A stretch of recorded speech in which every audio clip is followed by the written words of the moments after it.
মুসলমান নওজোয়ান তরুণেরা দেশের পরিস্থিতি খুব ভালো না। সব দেখছেন, সব জানছেন, নীরব হয়ে সহ্য করতে হচ্ছে।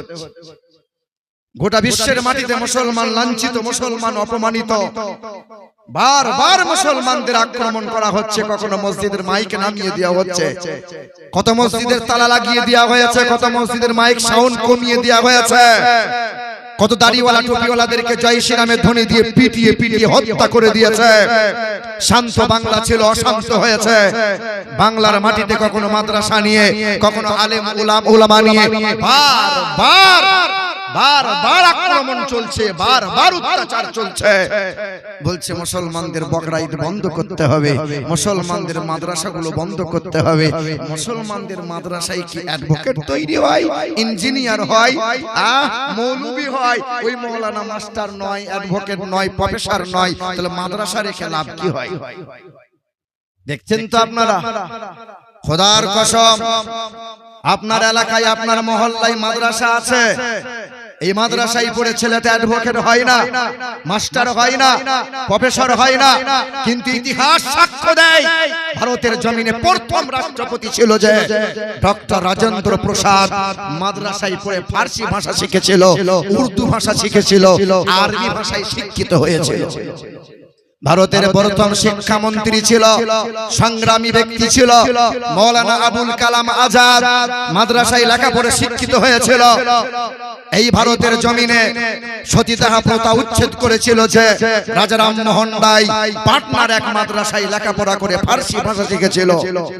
শিখ ধর্মের গুরু নানক, ধর্মগুরু তিনি, ওই গুরু নানক মাদ্রাসায় লেখাপড়া করে ফার্সি, আরবি, উর্দু ভাষা শিখেছিল। বন্ধু আমার, সোনার টুকরোরা, মাদ্রাসায় পড়ে হয়তো ছেলে মাস্টার হয় না, ছেলেটা ডাক্তার হয় না, ছেলেটা প্রফেসর হয় না, তবে খোদার কসম ওই মাদ্রাসার তালবে ইলম বড় হয়ে আলেম হবে, হাফেজ হবে। কোনোদিন শ্বশুরের গলায় বাঁশ দিয়ে টাকা নেবে না, বাপ মাকে ঘর থেকে বার করে দেবে না, বাপ মাকে কষ্ট কোনোদিন দেয় না। ওই মাদ্রাসার তালবে ইলম, হাফেজ, আলেম কখনো সুদের কারবার করে না, বাজারে গিয়ে লটারি কোনোদিন কাটে না, জুয়ার আসরে কখনো বসে না, হারাম উপার্জন করে না। কারণ মাদ্রাসা হলো মানুষ তৈরির কারখানা, এখানে অমানুষ তৈরি হয় না। একটু জোরে বলতে পারলেন না সুবহানাল্লাহ? ও আপনাকে পাম দিয়ে তো বলাতে হবে, আপনাকে আবার মনে করাতে হবে আপনি মুসলমান। হ্যাঁ, কদিন আগে এক মুসলমান নাম আব্দুর রহিম, সাংবাদিক জিজ্ঞাসা করছে আপনার নাম, বলছে আমার নাম সুকুমার। ভয়ে নাম বলছে না, পরিস্থিতি এইরকম। কষ্ট হচ্ছে নাকি আপনাদের? মুসলমান বাপ, আমার ভাইরা, আমার নওজোয়ান তরুণেরা, পৃথিবীতে এসেছি আমরা কার ইচ্ছায়, যাব কার ইচ্ছায়। তা 118 বছর হায়াত পেয়েছিল আমার বাপের নানি। জিজ্ঞাসা করছি বড় মা তুমি কেমনে রও? তখন আমাকে বলছে বাপ তুই তো টাটকা হাফেজ, একটু দোয়া করতে যে না 10 বছর টিকে থাকি। মানুষ সর্বনাশ, 118 বছর হায়াত পেয়েও তখনও শখ মিটছে না, এখনো 10 বছর চাই। কেউ কি মরতে চায়? পৃথিবীর বড় এক দুশমন ছিল, ইসলামকে মিটিয়ে দিতে চেয়েছিল, নিজেকে বড় খোদা বলে দাবি করেছিল, নওজোয়ান বেলায় তরমুজের ব্যবসা করেছিল, বাদশাহিত্ব পেয়েছিল, নাম তার ফিরাউন হয়েছিল, আর বলেছিল আমি বড় খোদা, আমাকে কেউ মারতে পারবে না। আল্লাহ বলেছিল নাফরমান, তোরে চুবিয়ে চুবিয়ে মারবো, তোরে সহজে ছাড়বো না। জানেন তো আপনারা, পৃথিবীতে আর এক নাফরমান বাদশা ছিল, সে বলেছিল আল্লাহকে মার্ডার করব। ছোটবেলায় পরের বাড়িতে রাখালি করে বড় হয়েছিল, রাস্তায় যেতে যেতে সুরমা কুড়িয়ে পেয়েছিল। সেই সুরমা চোখে যতবার দেয় জমিনের তলায় হিরে জহরত মণি মুক্তা দেখতে পায়। ওই নাফরমান বাদশাহিত্ব পেয়ে গেল, 800 বছর হায়াত পেয়েছিল। ওই নাফরমান বাদশা নমরুদ গোটা বিশ্বকে শোষণ করেছিল। ওই নমরুদ বলেছিল আল্লাহকে মার্ডার করব, রাখবো না। আল্লাহ বলেছিল তোরে মশা দিয়ে শায়েস্তা করব, ছাড়বো না।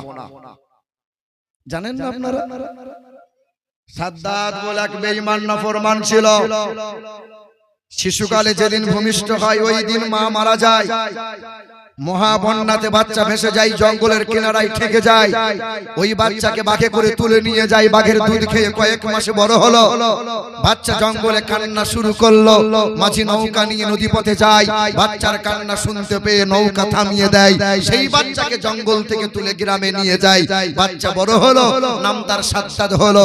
বড় হয়ে আল্লাহকে বুড়ো আঙ্গুল দেখালো, কি বললো? আল্লাহর জান্নাতে আমি কোনোদিন যাব না।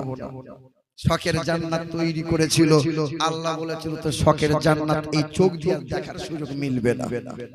জান্নাতের দরজায় পা রেখেছিল, মালাকুল মউত ফেরেশতা সামনে হাজির হয়েছিল, পা বাড়াবি না। যেই পা বাড়িয়েছে গলার টুপি ধরেছে, পৃথিবী থেকে বিদায় নিয়েছে কেল্লা পথে। বন্ধু আমার, সোনার টুকরোরা, আমার নওজোয়ান যুবক যারা, তোমাদের এক গুরুদেবের কথা বলছি, শোনো বাবা।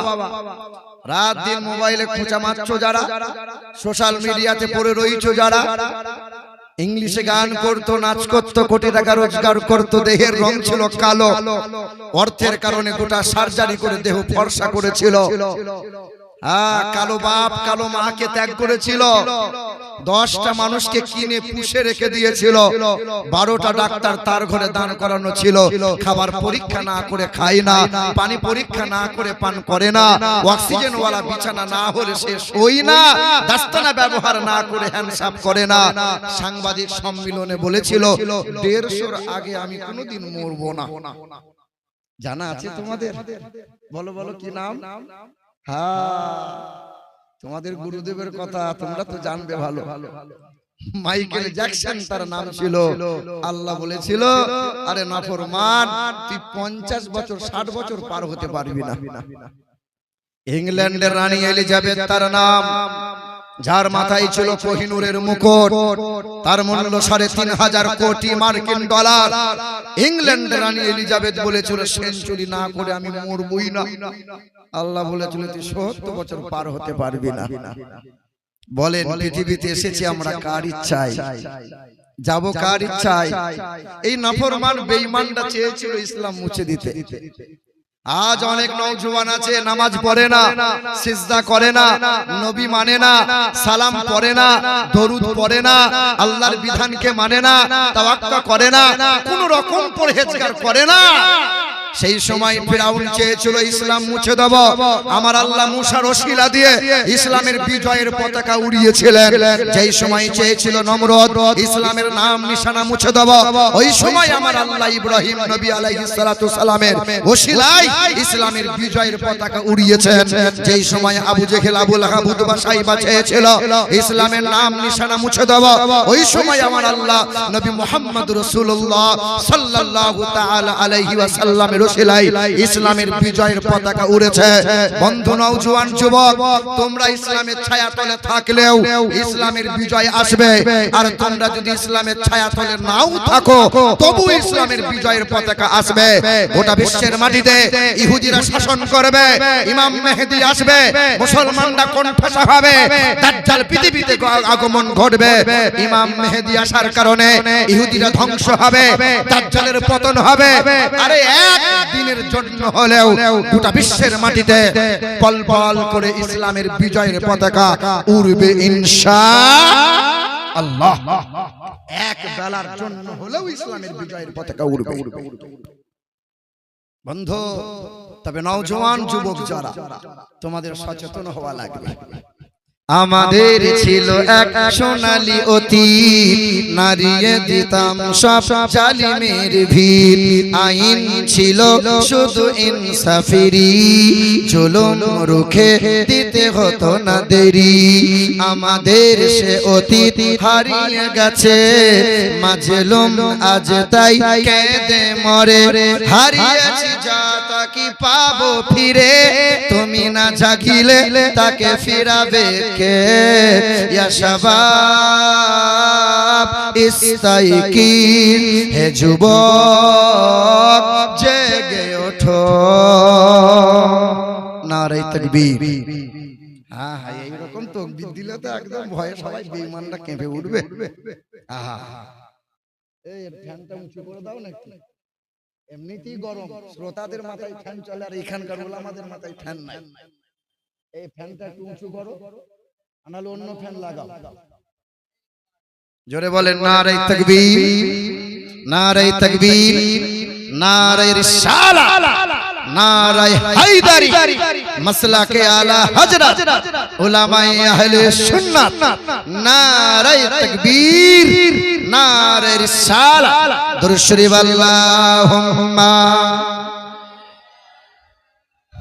سيدنا مولانا محمد وعلى آل سيدنا مولانا محمد লাশের সাজে পালকি চড়ার প্রস্তুতি নাও বান্দারে, একটু ভাবো কেমনে রবে মাটির ঘরে আন্ধারে।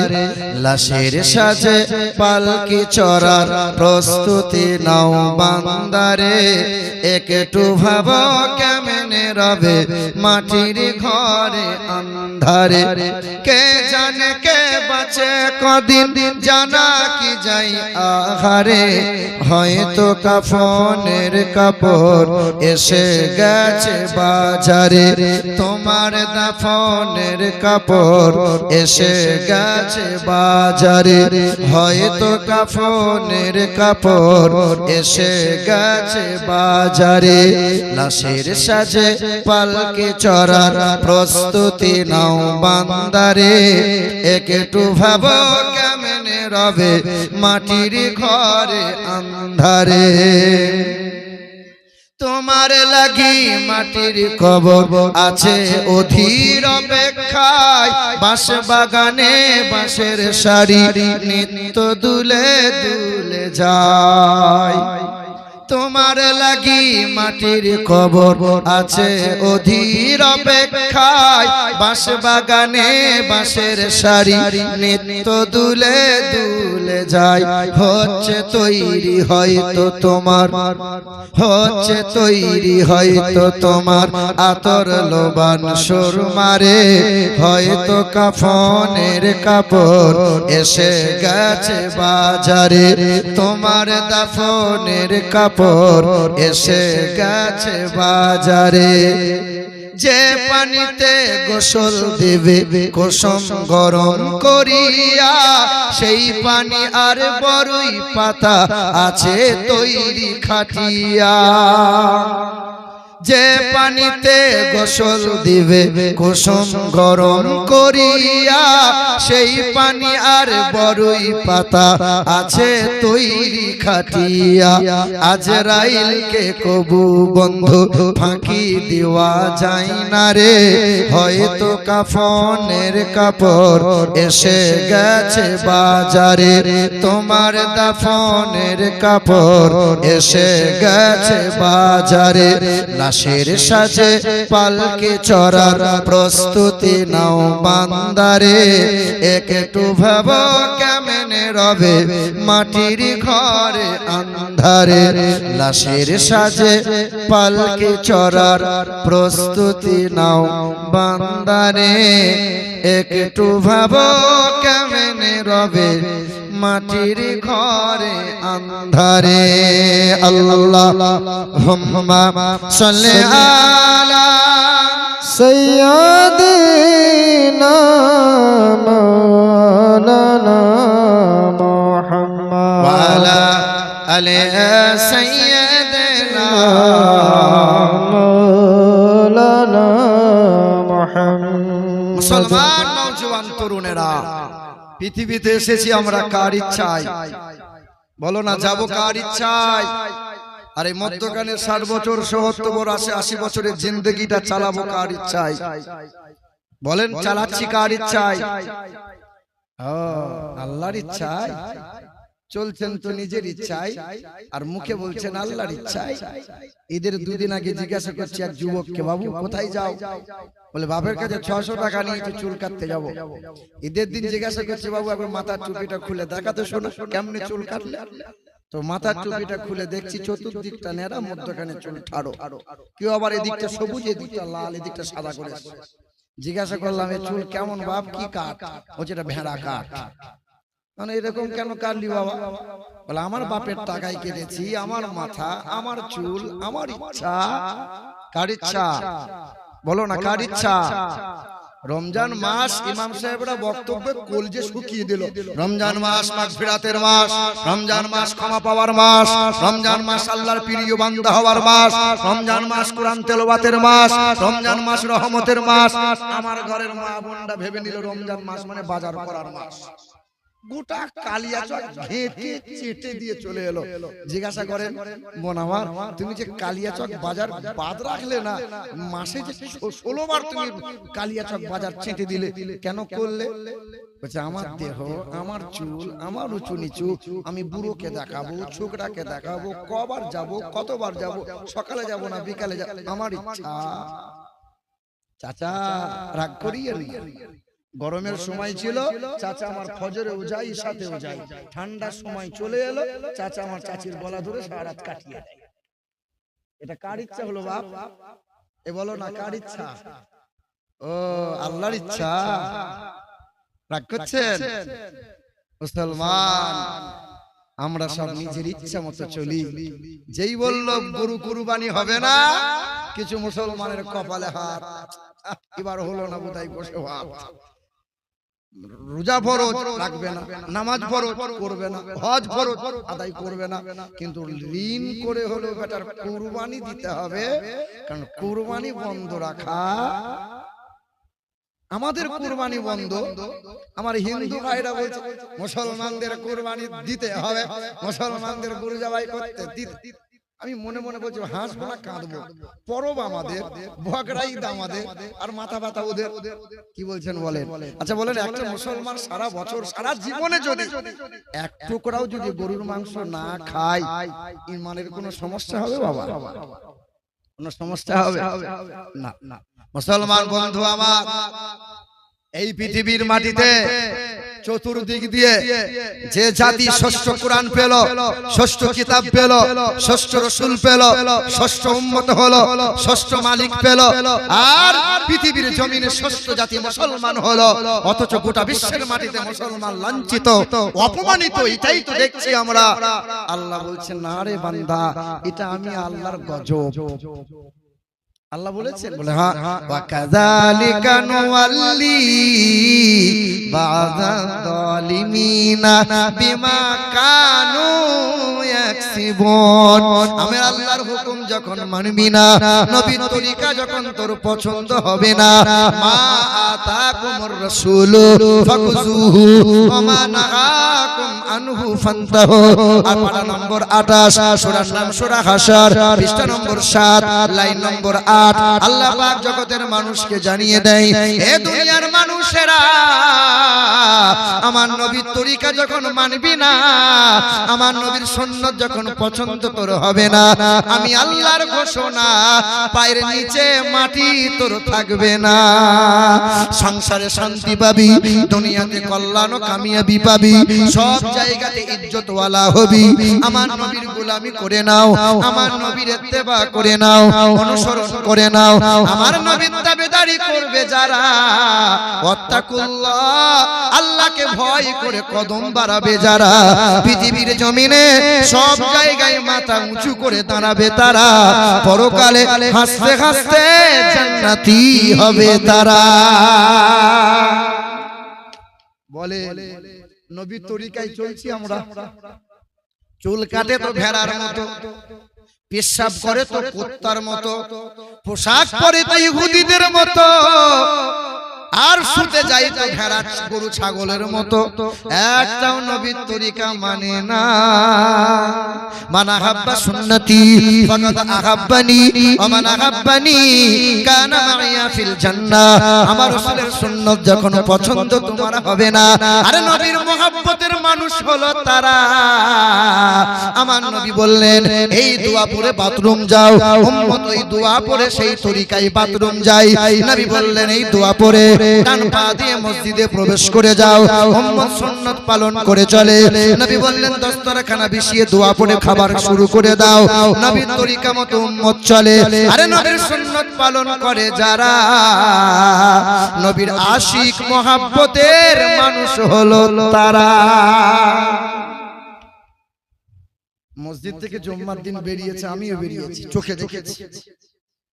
22 বছরের ছেলে মাথার টুপিটা খুলে মোটরসাইকেল দাঁড় করিয়ে ছটছট করে মুতে দিল পশ্চিম দিকে মুখ করে। বাপ দোয়া করছে, আল্লাহ আমার ছেলে এগুলো তৈরি হচ্ছে, আল্লাহ তুমি দেখিও। হ্যাঁ, আপনার 22 বছরের ছেলে এখনো পিশাব করতে জানে না, কিন্তু এই দেখেন 10 বছর 12 বছরের ছেলে তালবিল ইলম যারা কোনদিন প্রকাশ্যে কুত্তার মতো পিশাব করে না। তোমার ছেলে 30 বছরের ছেলে পিশাব করে পানি নিতে লজ্জা করে, পানি নেয় না। আর মাদ্রাসার 10 বছরের ছেলে পানি না নিয়ে এই ছেলে থাকতে পারে না। কারণ তোমার আমার মধ্যে তফাৎটা দেখো বন্ধু। আমার টুপি না দিলে আমার লজ্জা লাগে, তুমি টুপি না পরলে তোমার টুপি পরলে তোমার লজ্জা শরম লাগে। আমার দাড়ি কাটার কথা ভাবলে বড় ভয় লাগে, আর তোমার দাড়ি না চাচলে তোমার বেশ খারাপ খারাপ লাগে। আমার লম্বা পোশাক না পরলে লজ্জা লাগে, আর তোমার লম্বা পোশাক না পরলে তোমার ভালো লাগে। কারণ এদের বুকে আছে কোরআন নবীর প্রেম, তোমার বুকে নাই। তবে মাদ্রাসার ছেলে একটু দুষ্টু হয়, কি বললেন? মাদ্রাসার তালবিল ইলম যারা একটু দুষ্টু হয়, আমরাও ছিলাম, কিন্তু এখনকার আমার তোমার ছেলে নাতি পোতাদের মতো অসভ্য নয়। আমার যুবক ছেলেরা রাত 2টা পর্যন্ত মোবাইলে খোঁজা মারে, দরজা জানলা সব বন্ধ, রাত 2টা পর্যন্ত মোবাইলে চোখ দিয়ে ব্যভিচার করে, হাত দিয়ে ব্যভিচার করে, নোংরা কাজ করে, হারাম কাজ করে। আপনি তো বাপ শুধু মনে মনে গর্ব করছেন, আমার ছেলে আমার ছেলে। আল্লাহ বলছে তোর ছেলে কুত্তার চাইতেও খারাপ। উলাইকা কাল আনআম, হ্যাঁ কুত্তার চাইতেও খারাপ। লাহুম কুলুবুল লা ইয়াফকাহুনা বিহা ওয়া লাহুম আ'ইনুল লা ইউবসিরুনা বিহা ওয়া লাহুম আযানুল লা ইয়াসমাউনা বিহা উলাইকা কাল আনআম। বুঝেও বুঝে না যারা, বিবেক আছে বুঝে না, দেখেও দেখে না যারা, চোখ আছে দেখে না, শুনেও শোনে না যারা, কান আছে শোনে না, ওরা 4 পায়ে জন্তুর চাইতেও খারাপ, মানুষের খাতায় কখনো পড়ে না। দেখবেন মাদ্রাসার তালিবিল ইলম যারা একটু দুষ্ট হয়, কিন্তু যেদিন থেকে কোরআন পাক দুলে দুলে পড়তে শুরু করে দেয়, নবীর প্রেম হৃদয়ে জাগতে শুরু হয়ে যায়, ওই দিন থেকেই সন্তান আল্লাহওয়ালা নেককার আমার মালিক বানিয়ে দেয়। কি বলে? কোরআন বুকে তুলে নেন, আল্লাহ আপনাকে হিরো বানিয়ে দেবে। যে ওমরে ফারুক রাদিয়াল্লাহু তাআলা আনহু নবীজির মাথা কাটতে গিয়েছিল, মাথা নত করে কোরআন বুকে তুলে নিয়ে কালেমা পড়ে ঈমানদার হলো, আমার আল্লাহ অর্ধ জাহানের ওমরে ফারুককে হিরো বানিয়ে দিল। আপনি আজ জিরো আছেন না হিরো আছেন বলেন? আমরা জিরো না হিরো? হ্যাঁ হিরো, মুতে পানি লাই না যে হিরো। এ বাপ, আমার নওজোয়ান তরুণেরা, আমার যুবকেরা, মুসলমান, কোরআন পাকে একটা সূরা আছে জানেন?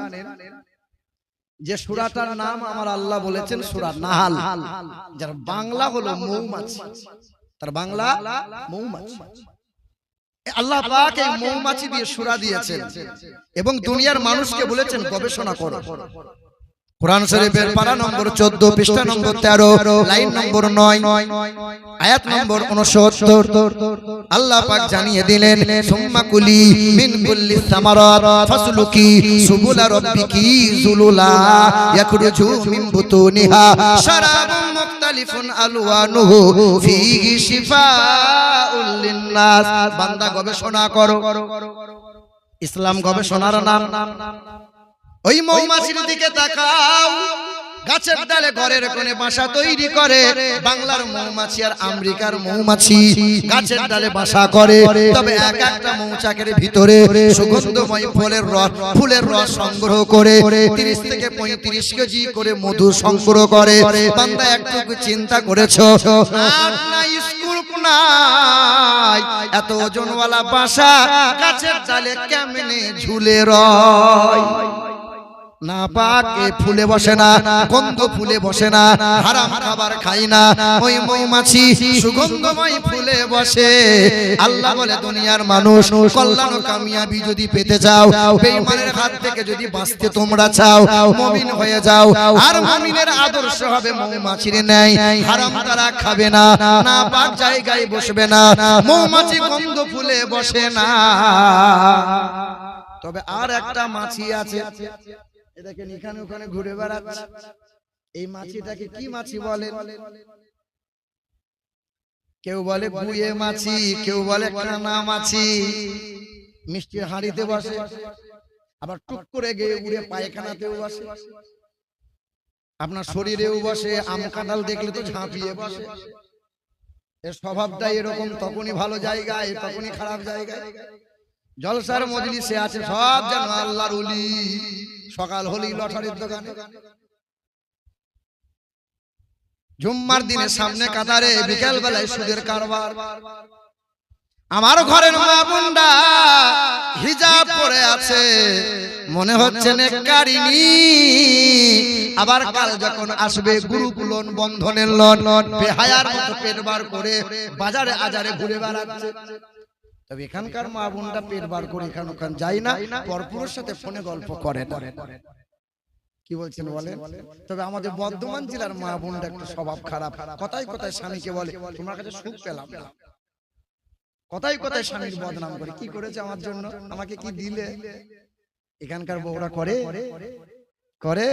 আল্লাহর নবী বলেন, দয়া রাসূল আমার বলেন, আল্লাহ রাসূল বলেন যার 4 গুণ ভালো হবে ওই মহিলার জন্য জান্নাতের 8টা দরজা খোলা থাকবে। 1 5 ওয়াক্ত নামাজি হবে, 2 রমজান মাসে রোজা রাখবে, স্বামীর কথা মতো চলবে, স্বামীর কথার অবাধ্য হবে না, স্বামীকে তুই তুকারি ভাষা খারাপ করবে না। আর 4 নম্বর হলো বেহায়ার মতো চলবে না, পরপুরুষের সাথে কথা তারা বলবে না। 4 গুণ ভালো হবে যার, জান্নাতের 8টা দরজা খোলা পাবে, যে কোনো দরজা দিয়ে হাসতে হাসতে জান্নাতে যাবে। তো স্বভাবটা এই মাছির মতো হবে না, মৌমাছির মতো হওয়া লাগবে। টুপি পড়েছে এমন মনে হচ্ছে আল্লাহর ওলি, সুদের কারবার মাশাআল্লাহ ভালোই চলে, লটারিও চলে, আর ওজনেতে এদিক সেদিক চলে, দুধেতে আবার পানি মিশিয়ে দুধ বিক্রিও হয়। কেন হবে বাবা? ভালো কাজেও থাকবে, মন্দ কাজেও থাকবে। আম্মা জান ফাতেমাতুজ জাহরা যখন তার গর্ভে সন্তান এলো, মা ফাতেমাতুজ জাহরা মালিকের দরবারে হাত তুলে দোয়া করলো, রব্বি হাবলি মিন লাদুনকা যুররিয়াতান তাইয়্যিবা ইন্নাকা সামিউদ দুআ। আল্লাহ সন্তানকে নেককার বানাও, আল্লাহ সন্তানকে আল্লাহ ওয়ালা বন্ধু বানিয়ে নাও, আল্লাহ সন্তানকে তোমার প্রিয় বানিয়ে নাও। সন্তান যখন ভূমিষ্ঠ হয় মালিকের দরবারে মা দোয়া করে, রব্বানা হাবলানা মিন আজওয়াজিনা ওয়া যুররিয়াতিনা কুররাতা আইনি ওয়াজআলনা লিল মুত্তাকিনা ইমামা। বলো সুবহানাল্লাহ। কারণ মা ভালো হলে সন্তান ভালো হবে, গাছ ভালো হলে ফলন ভালো হবে, মাটি ভালো হলে কারখানা, মানে মাটি ভালো হলে গাছ ভালো হবে, গাছ ভালো হলে ফুল ভালো হবে। আমি একবার কোচবিহার গিয়েছিলাম 6 বছর আগে, প্রায় যাই। তো যে বাড়িতে আজকে যেমন ফয়েজদের নিয়াজদের বাড়িতে আছি, তো এইরকম এক ভদ্রলোকের বাড়িতে আছি। তো বাড়িতে ছিল এক কুলের গাছ, এইরকম মোটা মোটা কুল। বুঝি চাচা এই কুল যে খেলাম, দেখতে যেমন খেতেও তেমন, চারা কি হবে? বলছে বাপ আরেকটা চারা আছে তোমাকে দেবো। কাগজে করে মুড়িয়ে দড়িতে বেঁধে কাঞ্চনজঙ্ঘা ট্রেন ধরে আমি বাড়ি ফিরে এলাম। সুন্দর করে লাগালাম, নেট দিয়ে ঘিরে দিলাম, জমজমের পানি গোড়ায় ঢাললাম। সবাই তো কলের পানি পুকুরের পানি দেয়, জমজমের পানি ঢাললাম, গাছের পাতায় গোলাপ পানি ছিটালাম, ফুল হবে ফল হবে। মাস্টারের পর ফুল এসেছে, তো কুল যখন ধরেছে কুল আর বাড়ে না, দেখে মনে হচ্ছে নিমের ফল। সর্বনাশ, প্রথম বছর তো ফল বোধহয় ছোটই হয়েছে, বড় বোধহয় হবে পরের বছর থেকে। মানে এই কুল আমি প্রথম মুখে দেবো। তো কুল যখন ছিঁড়ে মুখে দিয়েছি, তো তেঁতুল বলছে আমি জেগে আছি, তুই ঘুমিয়ে থাক। মানে এত টক। ফোন লাগালাম, চাচা টুপি পরার লোককে টুপি পরিয়ে দিলেন, যে না বাবা আমি তো টুপি পড়াই না, আমরা মৌলভী সাহেব মানুষ, আমাদের কি সুযোগ পেয়ে বসিয়ে দিলে, আর এমন বসালেন, ফল তো নিমের ফল, আর কুলে তো মনে হচ্ছে মুখে দেওয়া যাবে না, এত টক। বলছে বাপ গাছ দিয়েছি ভালো, আবহাওয়া ভালো, সব ঠিক আছে, পানিও দিয়েছি সব ভালো, কিন্তু মাটি খারাপ। কি খারাপ বলো, কি খারাপ বলো? এমনি এমনি সন্তান আল্লাহওয়ালা হয় না। বড় পীর আব্দুল কাদের জিলানী রাদিয়াল্লাহু তাআলা আনহু এমনি এমনি হয় না। পিতা ছিল আল্লাহওয়ালা, মা ছিল বড় নেককারিনী। আবু সালেম মুসা জান রাহমাতুল্লাহ আলাইহি নদীতে একটা আপেল কুড়িয়ে পেয়েছিল, শুনেন নাই আপনারা? আপেলে কামড় দিল, মনে অনুশোচনা হলো, চিন্তা উদয় হয়ে গেল, না না তাকওয়াবানের পরিচয়, পরহেজগার অবলম্বন করতে চাইলো। খোঁজ বাগানের মালিকের সামনে দাঁড়াইলো, হুজুর আমাকে মাফ করে দেন, আপনার গাছের ফল পুড়িয়ে কামড় দিয়েছি। বাগানের মালিক চিন্তা করে এত মানুষ ফল চুরি করে খায়, কেউ তো মাপ চাই না, এমন একটা সন্তান জামানায় মিলল, কুড়িয়ে পাওয়া ফল পেয়ে মাপ চাইতে এলো, এমন সন্তান জামানায় দ্বিতীয় মিলবে না, তবে এই ছেলেকে হাতছাড়া করা যাবে না। বলে মাপ যদি নিতে যাও বাবা 12 বছর সেবা করো। জানেন তো আপনারা 12 বছর সেবা করলো, বলে হুজুর এবার মাপ করে বাড়ি যেতে দেন। বলে শর্ত আছে, মাপ যদি নিতে যাও, আমার একটা মেয়ে আছে, বিয়ে করা লাগবে, চোখে দেখতে পাই না, কানে শুনতে পাই না, মুখে বলতে পারে না, নাম তার উম্মুল খায়র ফাতেমা। বিয়েতে রাজি হলো, বিয়ের পিড়িতে বসে গেল, দরজার সামনে দাঁড়াইলো। বিবি বলছেন আমার স্বামী সালাম না দিলে দরজাখানা খুলবো না। আমার ঘরের সন্তানেরা মুফতি আজম হিন্দ আলাইহি রাহমাতু ওয়া রিজওয়ান শাহ মুস্তাফা রেজা খান কাদেরী মহব্বতে আমরা বসে আছি বাবা। বিয়ে শাদী অনেকেরই হলো, বাসর রাতে বিবিকে কয়জন সালাম দিল? বলো বলো। যেদিন বিয়ে করতে গেল কপালে ফুটফুরি দিল, জীবনে নামাজ পড়ে না, কিন্তু বিয়ের দিন নামাজ মিস করবে না। জিজ্ঞাসা করছে মসজিদটা কোন দিকে, লুই দেখো, ছুটে গিয়ে উত্তর দিকে মুখ করে আল্লাহু আকবার 1.5 রাকাত নামাজ পড়ে বেরিয়ে চলে এলো। সর্বনাশ, মসজিদ ফাটিয়ে দিলাম, মনে হচ্ছে ফুটো করে দিয়ে এমন জোরে কপাল ঠুকেছে। বিয়ের বিয়েতে বসে গেল, মৌলবি হায়ার করে চলে এলো, বিয়ে পড়িয়ে দেওয়া হলো। চাচা খোঁচা মেরে বলছে বাপ সালামটা দে, জীবনে সালাম দিলি না, আজকে দে। ও মাল ঠাড়ো হয়ে দাঁড়িয়ে এরে গরুর মতো আসসালামু আলাইকুম। শাশুড়ি দেখছে সর্বনাশ, সাংঘাতিক জামাই, যেমন টুপি তেমন পাঞ্জাবি, মুখের রুমাল খোলে না, আর এমন সালামের বাহার, নিশ্চয়ই আল্লাহর ওলি। বিয়ের 3 দিন পরে জামাই যখন বেড়াতে এসেছে, শাশুড়ি জিজ্ঞেস করছে হ্যাঁ মা আমার জামাই কই? বলে ওই দেখো আন্ডার প্যান্ট পরে ঘুরে বেড়াচ্ছে। বলে কালকে তো দেখে মনে হলো আল্লাহর ইবলিসের খালাতো ভাই। ও আল্লাহর ওলি, একটাও সুন্নাত মোতাবেক চলে না। এ মুসলমান নওজোয়ান তরুণেরা রাগ করিও না, কষ্ট নিও না। হযরত আবু সালেম মুসা জান রাহমাতুল্লাহ আলাইহি বিবিকে সালাম দিলেন, দরজাখানা খুলে দিলেন, সালামের বিবি জবাব দিলেন। বিবিকে দেখে অবাক, এত সুন্দরী মহিলা, না না মনে হয় এ বিবি আমার হবে না। শ্বশুর আব্বা বলে হ্যাঁ বাবা এটাই তোমার বিবি, তবে আপনি যে বলেছেন চোখে দেখতে পাই না, মুখে বলতে পারে না, কানে শুনতে পাই না। বলে আমার মেয়ে এই চোখ দিয়ে হারাম জিনিস দেখে না, মুখ দিয়ে খারাপ ভাষা বলে না, আর আমার ঘরের মা বোনদের এমন কারবার কারখানা, এমন ভাষা বলবে পুরুষদের কলিজা সেদ্ধ করে ছেড়ে দেবে। কি বলছেন বলে? এখানকার মা বোনদের বদনাম করা যাবে না, না হলে পরে বছর আর দাওয়াত হবে না। ওই খালাগুলো বলবো ওই মৌলবীকে আর আনবি না। কি বলছেন বলে? এ মুসলমান ভাইরা আমার, কি বলছিলাম, মাটি ভালো হলে গাছ ভালো হয়। ইমাম আহমদ রেজা আলাইহি রাহমাতু ওয়া রিজওয়ান তার কনিষ্ঠ পুত্র মুস্তাফা খান কাদেরী আলাইহি রাহমাতু ওয়া রিজওয়ান আল্লাহ ওয়ালা, এমন তার নুরানি চেহারা, কোন গুনাহগার মানুষ যদি আল্লাহর ওলি মুফতি আজম হিন্দ আলাইহি রহমাত ওয়া রিজওয়ানের চেহারা দর্শন যদি করে নিত, হাতে হাত রেখে দিত, গুনাহগার মানুষের হৃদয় নাড়া দিত, গুনাহ থেকে অনুশোচনা হতো, তওবা করে ওই মানুষ সঙ্গে সঙ্গে বদলে যেত। আল্লাহর ওলি মুস্তাফা খান কাদরি আলাইহি রহমাত ওয়া রিজওয়ান যে মানুষের প্রতি রহমতের নজর দিয়ে দিতেন, নিগাহ ঢেলে দিতেন, আল্লাহ পাকের ওলির নেক নজরে গুনাহগার মানুষের तमाम জীবনের গুনাহ থেকে মানুষ বদলে যেত, মানুষ পরিবর্তন হয়ে যেত। মানুষ যদি কেউ মনে মনে ভেবে আসতেন, আগে আগে তার মনের খবর আল্লাহর ওলি জানতে পেরে যেতেন। সবচেয়ে বড় কারামত হলো, ইসলামের পণ্ডিতরা বলেন যে মুফতি আজম হিন্দ আলাইহি রহমাত ওয়া রিজওয়ানের সবচেয়ে বড় পাণ্ডিত্য হলো এটাই যে পৃথিবীর জমিনে শরীয়তের যত জটিল আর কঠিন সমস্যা নিয়ে হুজুর মুফতি আজম হিন্দ আলাইহি রহমাত ওয়া রিজওয়ানের দরবারে দেশ বিদেশ থেকে মানুষ আলেম ওলামারা কেউ যদি আসতেন, কোরআন ও হাদিসের আলো দিয়ে কয়েক মিনিটের মাথায় সমাধান দিতেন, তো तमाम বিজ্ঞানীরা অবাক হয়ে তাক লেগে যেত।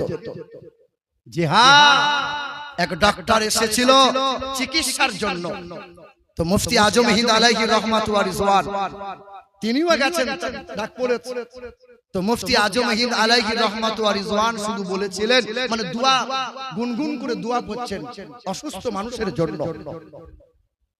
তো ডাক্তার এসে বলছে, এই মৌলভী সাহেবদের না এই ঝাড়ফুঁক করে কি মানুষকে সুস্থ করা যায়? তো মুফতি আজম হিন্দ বলেছিলেন, এই গাধা। কি বলেছিলেন? গাধা। তো ডাক্তার রেগে লাল হয়ে গেছে, আমাকে গাধা বললেন কেন?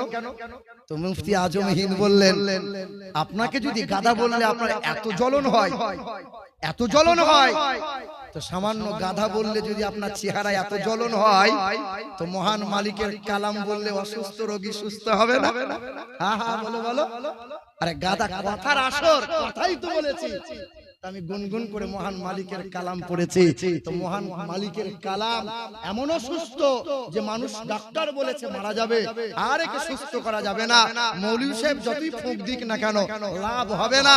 তো আল্লাহর ওলি মুফতি আজম হিন্দ ফুঁক দিয়েছেন, ডাক্তার অবাক হয়েছে, সামান্য ফুঁকের কারণে মহান মালিকের দয়া অনুগ্রহ লাভ করেছে, অসুস্থ মানুষ সুস্থ হয়ে একদম ঠাড়ো হয়েছে।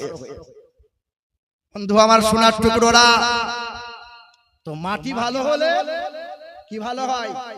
গাছ ভালো হয়। কি বলছেন বলেন? মুসলমান নওজোয়ান তরুণেরা, এ আমার যুবক ভাইরা, ইমাম হাসান ইমাম হুসাইন রাদিয়াল্লাহু তাআলা আনহু বাপ মা ছিলেন তো আল্লাহ ওয়ালা, আল্লাহর প্রিয় বন্ধু, যাদের জন্য আল্লাহ জান্নাত সাজাইছেন। আম্মা জান ফাতেমার গর্ভ থেকে যেদিন বাচ্চা ভূমিষ্ঠ হয়, ওই দিন আম্মা জান ফাতেমাতুজ জোহরা গোসল সেরে নিলেন, নামাজে দাঁড়িয়ে গেলেন।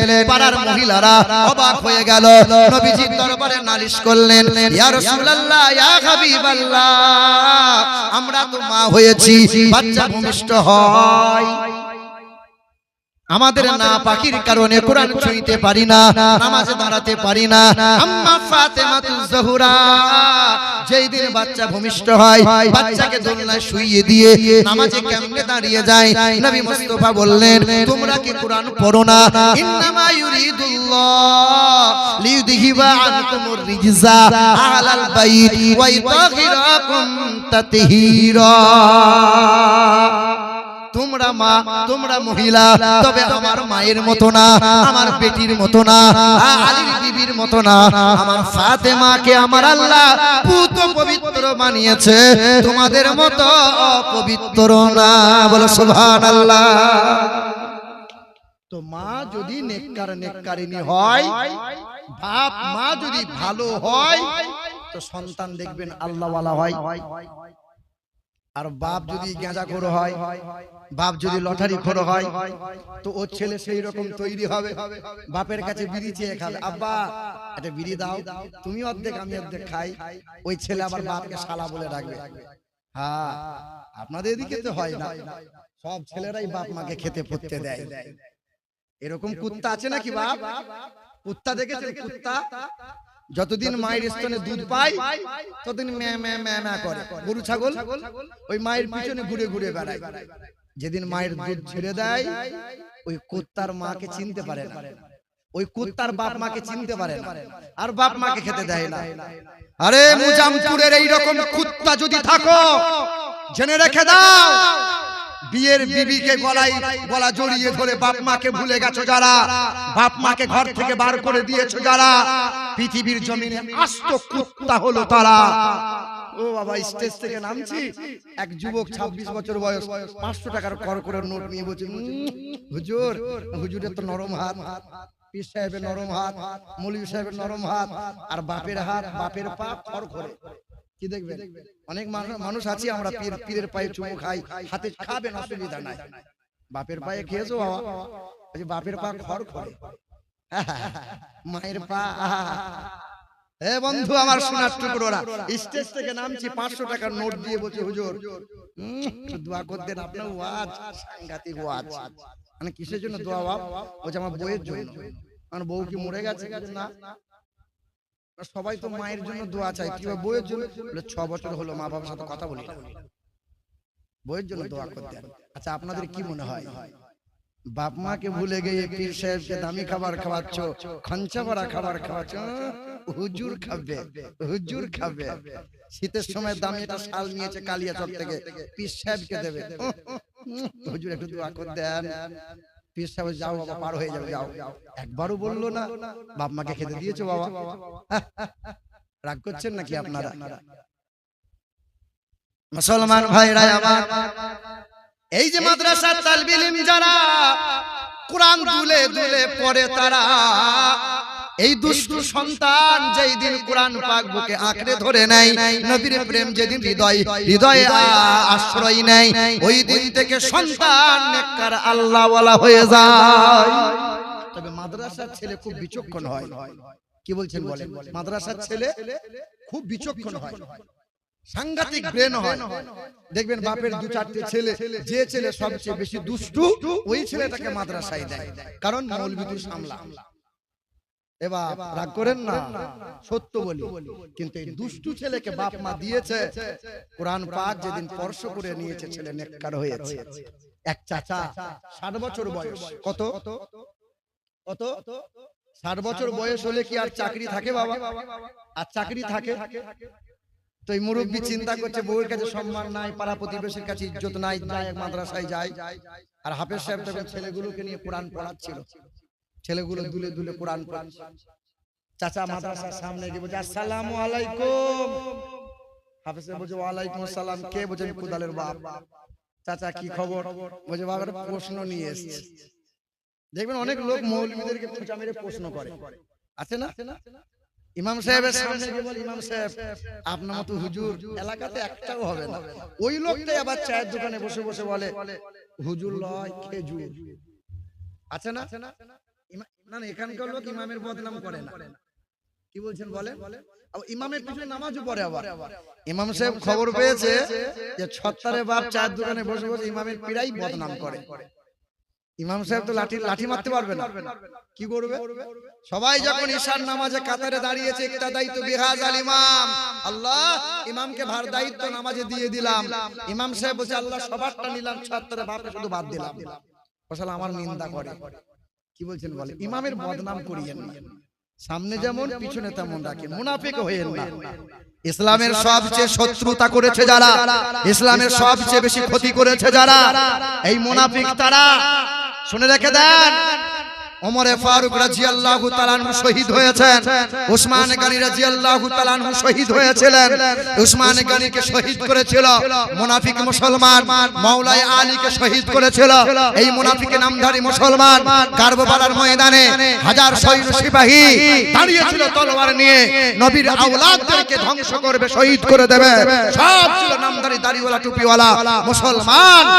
বন্ধু সোনার টুকরোরা, আজ ইসলামের ক্ষতি করছে যারা, এই নামধারী মুনাফিক মুসলমান তারা।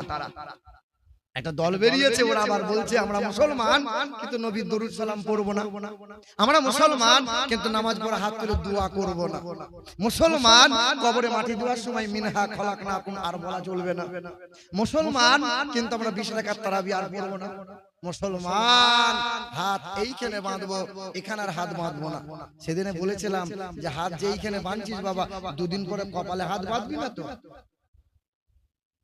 এবার দেখছেন না আপনারা, কিন্তু মুসলমান, ওই মুসলমান স্টেজে বসে বসে বলছে আমরা নামাজে নবীর জন্য দরুদে ইব্রাহিম পড়ি, এরকম বলছে আমরা নামাজে নবীর জন্য দরুদে ইব্রাহিম পড়ি বলে হাসরের ময়দানে নবী মুক্তি পাবে, না হলে নবী মোহাম্মদ ফেঁসে যাবে। জোরে বলুন নাউজুবিল্লাহ। তোমার মতো ছেঁচুরের দরুদ নেওয়ার জন্য নবী আছে। যখন দরুদ পড়ছিলাম কিছু লোক তো মুখ খুলছিল না, মুখের ভেতর খৈনি ভরা, আবার কিছু লোক দরুদ পড়ছে সকালবেলা নানি মেরে আল্লাহুম্মা সাল্লি, এইরকম দরুদ নেওয়ার জন্য নবী আছেন। দরুদ মহব্বতে পড়তে হয়, দরুদ ভক্তিতে পড়তে হয়, ওই রকম দরুদ চলবে না। মুসলমান 60 বছরের মুরব্বী মাদ্রাসায় দাঁড়িয়ে মৌলানা সাহেব কি বলছে, হাফেজ সাহেব আমার প্রশ্ন, বলে কি? বলে আমি যখন বাড়ি থেকে এলাম আমার ঘড়িতে বাজে 7টা, আপনার মাদ্রাসায় এসেছি এখন বাজে 9টা, কতক্ষণ সময় লাগলো? কতক্ষণ বলো না, কতক্ষণ? আরে 2 ঘন্টা সময় লাগলো। তো মৌলানা সাহেব আমার প্রশ্ন হলো, আমার আসতে যদি 2 ঘন্টা সময় লাগে তাহলে আমার বয়স কত? তোমরা একটা অঙ্ক বিদায় পড়েছো স্কুলে যে পুত্রের বয়স এত হলে পিতার বয়স কত হবে, এরকম অঙ্ক নাই একটা পিতা পুত্রের অঙ্ক? তো মুরব্বী চাচা প্রশ্ন করছে, হাফেজ সাহেব আমার আসতে যদি 2 ঘন্টা সময় লাগে তা আমার বয়স কত? তা হাফেজ সাহেব বলছে এটা কোনো প্রশ্ন হলো? কিন্তু 10 বছরের তালবিল ইলমটার সামনে কোরআনটা বন্ধ করে হাফেজ সাহেব হুজুরকে বলছে, হুজুর এর জবাবটা আমি দেবো। তো 10 বছরের তালবিল ইলম, বাবা তুই পারবি বাবা? বলে হুজুর একবার দেন না, আপনাকে অপমান করছে, আমি উত্তরটা দিই। দে। তো 10 বছরের তালবিল চাচা প্রশ্ন আমাকে করে, বলছে বাবা তুই পারবি? তুই তো এইটুকু ছানা তালবিল ইলম, তুই আর কি পারবি? না বলেন না। বলে বাপ প্রশ্ন হলো আমার বাড়ি থেকে আসতে যদি 2 ঘন্টা সময় লাগে তো আমার বয়স কত? তালবিল ইলম বলছে চাচা আপনার বয়স এখন 60 বছর। কত বছর? মুরব্বী চিন্তা করছে সত্যি তো আমার বয়স 60, কিন্তু তালবিল ইলমটা জানলো কি করে? কি করে জানলি বাবা? বলে না চাচা এটা জিজ্ঞাসা করিয়েন না। না বাবা একবার তোকে বলতেই হবে, তুই জানলি কি করে আমার বয়স 60? চাচা রাগ করবেন না। বলে না। বলে আমার বাড়িতে আমার একটা বড় ভাই আছে। কে বলছে? তালবিল ইলম বলছে। আমার বাড়িতে আমার একটা বড় ভাই আছে, তার বয়স এখন 30 বছর। কত বছর? এই কত বছর? কিন্তু আধ পাগলা। কত পাগলা? কত পাগলা? আধ পাগলা বোঝো না, হাফ পাগলা। কত পাগলা? আমি বসে বসে হিসেব করলাম, বড় ভাইয়ের বয়স যদি 30 বছর হয় আর হয় যদি আধ পাগলা, তাহলে ফুল পাগলা হলে বয়সটা কত হবে? কত হবে বলো? তখন চিন্তা করছে সব জায়গায় পাকামো করা যাবে, কিন্তু তালবিল ইলম পাকামো করা যাবে না। দেখবেন অনেক বাসে চড়বেন, অনেক গাড়ি ঘোড়ায় দেখবেন এর সামনে আছে আল্লাহ, এইদিকে আছে খাজা বাবার মাজারের ছবি, আবার এইদিকে আছে কালীর ছবি, আবার এইদিকে লিখেছে ওম, আবার এখানে লিখেছে 786, মানে সব রকম মাল রেখে দিয়েছে। তালবিল ইলম আমাকে খোঁচা মারছে, বলছে হুজুর এই যে মাল গোল মাল। মানে কেন? বলছে হুজুর হিন্দু না মুসলমান বুঝতে পারছি না। এই যে 2 রকম, একদিকে আছে খাজা বাবার মাজার, অপর দিকে আছে কালী ঠাকুরের ছবি। 786 আছে, আবার অমলিকা আছে। মানে হ্যাঁ সত্যি তো তাই। জিজ্ঞাসা করলাম ড্রাইভারকে, ভাই আপনার নাম? ভুট করতে আপনি হিন্দু না মুসলমান জিজ্ঞাসা করতে পারছেন, ভাই আপনার নাম? বলে আমার নাম আব্দুল জব্বার। তুমি তো খাঁটি মুসলমান, তা তুমি নাম যে আব্দুল জব্বার, তা 2 রকম মাল রেখেছো যে? হুজুর কিছু মনে করিয়েন না, 2 রকম রেখেছি, একজন সামনে দেখবে, একজন পিছনে দেখবে। বন্ধু আমার সোনার টুকরোরা, এইরকম বিশ্বাস ঈমান রাখলে তার কি বেঁচে থাকে ঈমান? এই বিশ্বাসে কি ঈমান বেঁচে থাকে? বা বলেন হায়াত মাউতের মালিক কে? জান্নাত ও জাহান্নামের মালিক কে? সর্ব জায়গার সর্বক্ষণের মালিক আল্লাহ। কিন্তু আমার মুসলিমদের বেদে লেখা আছে তামালানাম পারমানাম সারমানাম ও নমো জগদ্ধাত্রী মহিমা বাসুদা ও নমো ব্রহ্মাণ্ড প্রভাসিত নমো কল্যাণ শান্তি যুগে যুগে নমোহা সর্বদা তো কল্যাণ বাসুমতী গৌরী ঋষি মৃত্যু যারা মৃত্যু আগমনী নমোহা। পৃথিবীর মানুষ শুনে রেখে দাও, তিনি এক অদ্বিতীয় লা শারীকা লা। তিনি দুইটা তিনটা চারটা হবেন না, তিনি হবেন মহান প্রতিপালক, তিনি হবেন এক সৃষ্টিকর্তা। তিনি কখনো খান না, তিনি কখনো ঘুমান না, তার কোনো বিবি নাই, বাচ্চা নাই, জন্ম নেন নাই, কাউকে জন্ম দেন নাই। ও নমো ব্রহ্মাণ্ড প্রভাসিত নমো কল্যাণ শান্তি যুগে যুগে নমোহা। তিনি এক অদ্বিতীয় লা শারীকা লা। সেই মহান প্রতিপালকের গোলামি করবে যারা, সব জায়গায় নাজাত পাবে তারা। তবে পরিপূর্ণ ঈমানদার মুমিন হওয়া লাগবে। তুমি যদি পরিপূর্ণ ঈমানদার হতে চাও, সব জায়গার রব যেমন আল্লাহ, সব জায়গার রহমত হলো রাসূলুল্লাহ। যেমন লা ইলাহা ইল্লাল্লাহ মেনে নিতে হবে মুহাম্মাদুর রাসূলুল্লাহ। নবীর তাবেদারি করে নাও, নবীর ইত্তেবা করে নাও, তবে আল্লাহর পেয়ারা হবে, ইহকালে নাজাত পাবে, পরকালে হাসতে হাসতে জান্নাতি হবে। যে ইমামে হুসাইন বলেছিলেন, হে আব্দুল্লাহ তুমি আমার গোলাম, তোমার বাপ গোলাম, তোমার 14 পুরুষ গোলাম। শুনেন নাই আপনারা? আমরা অনেক মুসলমানরা বলি আমরা হুসাইনের গোলাম। কি বলছেন বলেন? আমরা কার বান্দা? কার বান্দা? মোজামপুর, এই গ্রামটার নাম ফিরোজপাড়া, ফিরোজপুর। আহা, এই পাড়াতে পীর সাহেব একদম ব্রিটিশ থেকে পীর সাহেব। আহা, তো কুদরতুল্লাহর বাড়িতে পীর সাহেব, গোটা গ্রামের লোক হই হই রই রই, কুদরতুল্লাহর বাড়িতে পীর সাহেব। লাইন সব মুসাফা করছে, হুজুরের কাছে দোয়া নিচ্ছে, চলে যাচ্ছে। হুজুর খাবার খাচ্ছে, জিজ্ঞেস করছে বাপ কুদরতুল্লাহ তো ছেলে মেয়ে কটা? বলে হুজুর আমার ছেলে একটা। আমার ছেলে একটা। সকালবেলা ইশরাকের নামাজ পড়ে পীর সাহেব যখন ঘর থেকে বেরোচ্ছে, আর একটা ঘর থেকে একটা ছেলে বেরিয়ে আসছে। তো জিজ্ঞেস করছে, হ্যাঁ বাবা তোমার নাম কি? বলছে আমার নাম রহমতুল্লাহ, বাপের নাম কুদরতুল্লাহ। বলো রাতের বেলায় যে বলেছিল এই সেই ছেলে। যাও বাপ বড় হও, ভালো ভালো। 5 মিনিট পরে দেখছে আর একটা ঘর থেকে আর একটা ছেলে বেরিয়ে আসছে। তো জিজ্ঞেস করছে, হ্যাঁ বাবা তোমার নাম কি? বলে আমার নাম বরকতুল্লাহ, বাপের নাম কুদরতুল্লাহ। বলে সাংঘাতিক কুদরতুল্লাহ, আমাকে যে বললো একটা ছেলে, এই যে মাল দুটো বেরোলো। 5 মিনিট পরে আর একটা ছেলে বেরিয়ে আসছে। বলছে হ্যাঁ বাবা তোমার নাম কি? বলে আমার নাম শাফিউল্লাহ, বাপের নাম কুদরতুল্লাহ। বলে চিটিং বাজির বাড়িতে আমি চলে এলাম।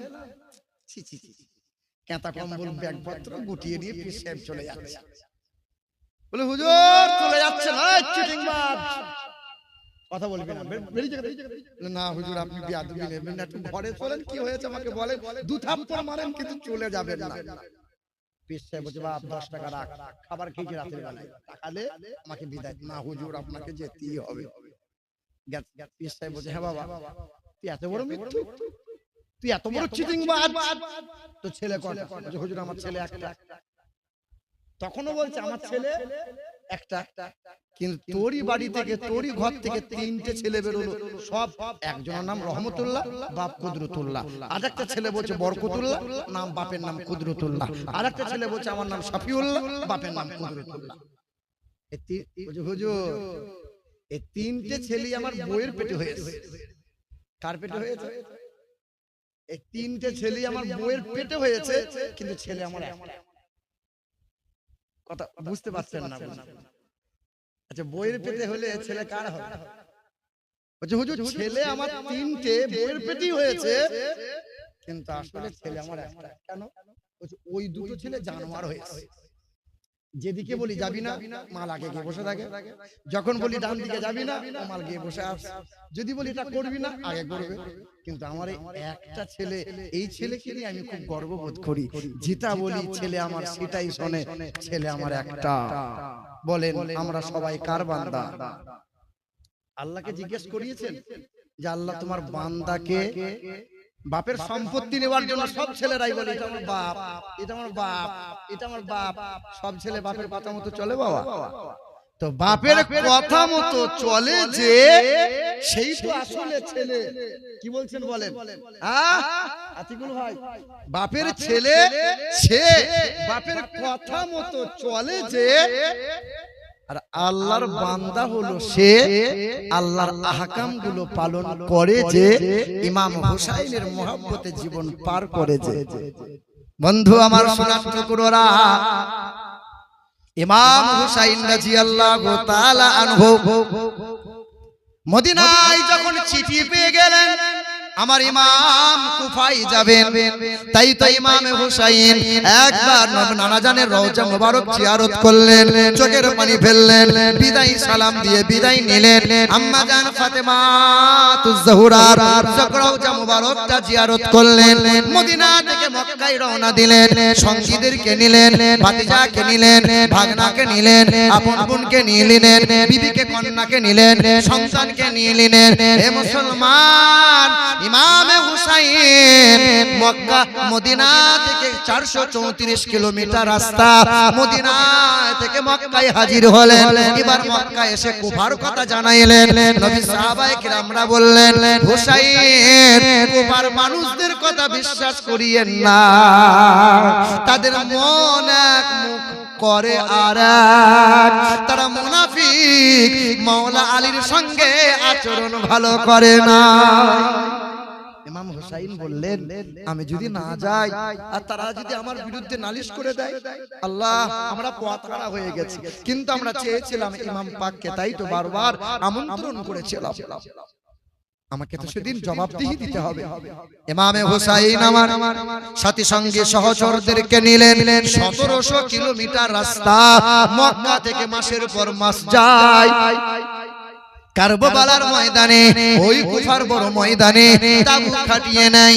এ মুসলমান নওজোয়ান তরুণেরা, যে কথা বলতে চাইছিলাম, 7ই চাঁদের মুহররমের 7 তারিখ এলো, পানি বন্ধ করে দিল। পানি এই যে টুপি পেলেন, দাড়ি পেলেন, কোরআন পেলেন, নামাজ এত সহজ ভাবে আসে নাই, এত সহজ ভাবে আসে নাই। নবীজির মহব্বতে সর্বপ্রথমে এই ইসলামের জন্য যে ব্যক্তি শহীদ হয়েছিল তিনি ছিলেন একজন মহিলা, নাম তার সুমাইয়া। জানেন আপনারা? জানেন হযরতে সুমাইয়া কে ছিলেন? নবী যখন গোপনে গোপনে ইসলামের দাওয়াত দিতেন, মা সুমাইয়ার ঘরে যেতেন, রুটি বানিয়ে রাখতেন, নবীকে খাওয়াতেন, সন্তানকে সঙ্গী করে দিতেন। আম্মারকে নিয়ে নবী কালেমার দাওয়াতে যেতেন। বেঈমানরা জানতে পেরে গেল, সুমাইয়াকে বেঁধে নিল, আম্মারকে বেঁধে দিল, খেজুর গাছে বেঁধে দিয়ে আম্মার রাদিয়াল্লাহু তাআলা আনহুর সামনে মা বাধা সুমাইয়াকে বলেছিল কালেমা বলা বন্ধ কর, নবীর প্রেম হৃদয় থেকে মুছে দে। মা সুমাইয়া বলেছিল কোনোদিন সম্ভব না, যে নবীকে হৃদয়ে জায়গা দিয়েছি শেষ নিঃশ্বাস পর্যন্ত নবী এই হৃদয়ে থাকবে, কোনোদিন নবী আমার হৃদয় থেকে মুছবে না। বেঈমানরা সে ছেড়ে দেয় নাই। মা সুমাইয়ার কাপড় খুলে উলঙ্গ করেছিল, তো নিজ সন্তান আম্মার বলেছিল, আল্লাহ জমিনটা ফাঁক করে দাও, চেহারা ভরে দিই। বন্ধু আমার, যখন মা সুমাইয়ার উলঙ্গ চেহারা করে জমিনে চিৎ করে শুইয়ে দিল, বেঈমানের দল ডান হাত ডান পা রশিতে বেঁধে টান দিল, বাম হাত বাম পা রশিতে বেঁধে টান দিল, আর বড় একটা বর্ষা নিয়ে লজ্জাস্থানে ভরে দিয়েছিল। বেঈমান করেছিল কি জানো? এই বর্ষা পাক দিয়েছিল, ভেতরকার নারী মুড়ি রক্ত মাংস কলিজা এই বর্ষার মাথায় লেগে টেনে বার করেছিল, রক্তের বন্যা বয়েছিল, জমিনের ধুলোগুলো জমাট বেঁধে গিয়েছিল। তো মা সুমাইয়া থুতু ফেলে বলেছিল, বেঈমানের দল, তোদের মুখে থুতু ফেললাম, রক্ত নিলি, মাংস নিলি, কলিজা লজ্জায় স্থান দিয়ে বার করে রক্তের বন্যা বইয়ে দিলি, কিন্তু ভেতর থেকে কোনোদিন কালেমা নবীর প্রেম বার করতে পারবি না। বেঈমানরা শান্ত হয় নাই। ডান হাত ডান পা যে রশিতে বাঁধা, রশি ঘোড়ার পিঠে বেঁধেছিল, বাম দিকে রশিটা বাম দিকে ঘোড়ার পিঠে বেঁধেছিল, চাবুক মেরেছিল, দুই দিকের ঘোড়া দ্রুত বেগে ছুটে গেল। সুমাইয়া রাদিয়াল্লাহু তাআলা আনহার দেহটা দুটো খণ্ড হয়ে আলাদা হলো। দ্বিপহরের সময় শহীদ হয়েছিল। সূর্য যখন অস্ত যায়, মাগরিবের ওয়াক্ত হয়, তখন সুমাইয়ার মাংসের ভিতর থেকে বলেছিল কালেমা লা ইলাহা ইল্লাল্লাহু মুহাম্মাদুর রাসূলুল্লাহ। বন্ধু আমার সোনার টুকরারা, যে ওমরে ফারুক রাদিয়াল্লাহু তাআলা আনহু ইসলামের জন্য যে ওমর অর্ধজাহানের বাদশা হলো, যে ওমরে ফারুক রাদিয়াল্লাহু তাআলা আনহু ফজরের নামাজে তিনি দাঁড়িয়ে ইমামতি করছেন, সারি সারি মানুষ মুসল্লি সাহাবায়ে কেরামগণ নামাজে দাঁড়িয়ে আছে। আবু লুলু বলে এক বেঈমান শয়তান বড় একটা ভুজালি নিয়ে এসেছে, চাদর জড়িয়ে আছে, চেহারা লুকিয়ে নিয়েছে, কেউ যেন বুঝতে না পারে। নামাজরত অবস্থায় গিয়ে পেটের মধ্যে ভুজালি ভরে দিয়েছিল। হযরতে ওমরে ফারুক রাদিয়াল্লাহু তাআলা আনহুর পেটের নাড়ি ভুঁড়িগুলো বার হয়ে যাচ্ছিল। এমন সময় আব্দুর রহমান বিন আউফ রাদিয়াল্লাহু তাআলা আনহুকে টেনে নিয়ে ইমামতির জায়গায় দাঁড় করিয়ে দিলেন। নামাজ যখন সমাপ্ত হলো, ওমরে ফারুকের নাড়ি বেরিয়ে আছে, কাপড় দিয়ে বাঁধলেন। ওমরে ফারুককে পানি পান করানো হয়, নাড়ি দিয়ে পানি বার হয়ে যায়। ঔষধ পান করানো হয়, নাড়ি দিয়ে পানি বার হয়ে যায়, ঔষধ বার হয়ে যায়। সেই ওমর ইসলামের জন্য শহীদ হলো। উসমান গানী রাদিয়াল্লাহু তাআলা আনহু, যে উসমান গানীকে 40টা দিন পানি বন্ধ করে দিয়েছিল, মুনাফিক বেঈমানরা, মুনাফিক শয়তানেরা যে উসমান গানী রাদিয়াল্লাহু তাআলা আনহুর বাজার বয়কট করেছিল, দোকান বয়কট করে দিয়েছিল, সেই উসমান গানী কোরআন তেলাওয়াত করছিলেন। কোরআন তেলাওয়াত পড়াকালীন জালিমের দল এসে উসমান গানীর দাড়ি মুবারকখানা ধরে বুকে পা রেখে তলোয়ার চালিয়েছিল। উসমান গনির রক্তের দেহে রক্তে কোরআন পাক রক্তে রঞ্জিত হয়েছিল। বন্ধু আমার সোনার টুকরোরা, 7 দিন পানি বন্ধ করলো না। 3 দিন চাঁদের 7 তারিখে যখন পানি বন্ধ করে দিল, ইমাম হুসাইন রাদিয়াল্লাহু তাআলা আনহু আপনার আশুরা রাত যখন চলে এলো, সবাইকে ইবাদতের জন্য ঘোষণা দিল, তোমরা নামাজ পড়ো, নামাজ আদায় করো। গতকাল ছিলাম মুথাবাড়িতে, 11ই মুহররমের দিন ছিল। তখন আমি দেখছিলাম মুথাবাড়ি হয়ে মেহরাপুর থেকে একটা দল বেরিয়েছে, যে দল ব্যান্ড নিয়েছে, ঢোল নিয়েছে, লাঠির ডগায় লাল কালো বহু রকম কাপড় বেঁধেছে, আর যার হাতে যেমন আরেকজন ভদ্রলোক দেখি রিকশায় বসে বসে ওই ছিটাচ্ছে, মনে হচ্ছে হিন্দুদের হরিবল, বলো হরি হরি বল, এইরকম দৃশ্য চলছে। কিছু নওজোয়ান যুবক দেখছি খুব নাচছে। আমার ইমাম যখন মুহররমের 10 তারিখে যখন যুদ্ধের ময়দানে যাবেন, ইমাম পাক রাদিয়াল্লাহু তাআলা আনহু নবী মুস্তাফার যখন পাগড়ি মোবারক মাথার মধ্যে বেঁধে নিয়েছেন, লৌহ পোশাক পরে নিয়েছেন, দুলদুল ঘোড়া রেডি হয়ে গেছে, আর জুলফিকার তলোয়ার নিয়ে যখন চলে যাচ্ছেন, ইমাম তখন বলছেন, জাইনাব বেসবরি হবে না, কখনো মাতম করবে না, কখনো বুকে চাপড় দেবে না, কখনো শরীরে আঘাত করবে না, কখনো তোমরা এইভাবে মাতম যেন করিও না। রোজা রাখবে, কোরআন তেলাওয়াত করবে, ধৈর্য ধারণ করবে, সবুরকারীর সঙ্গে আল্লাহ থাকে। আমার ইমাম হুসাইন তখন মদিনার দিকে তাকাইয়ে আমার নবীকে বলছেন, আসসালাতু ওয়াসসালামু আলাইকা ইয়া রাসূলুল্লাহ, আসসালাতু ওয়াসসালামু আলাইকা ইয়া হাবিবাল্লাহ। ইমাম পাকের পানিতে চোখ মোবারক ছলছল করছে। কি বলছিলেন? ও গো দয়ার নানা জান, ও গো সরওয়ারে মদিনা, আপনার হুসাইন হয়ে এলো কারবালায় রওয়ানা, আপনার হুসাইন হয়ে এলো কারবালায় রওয়ানা।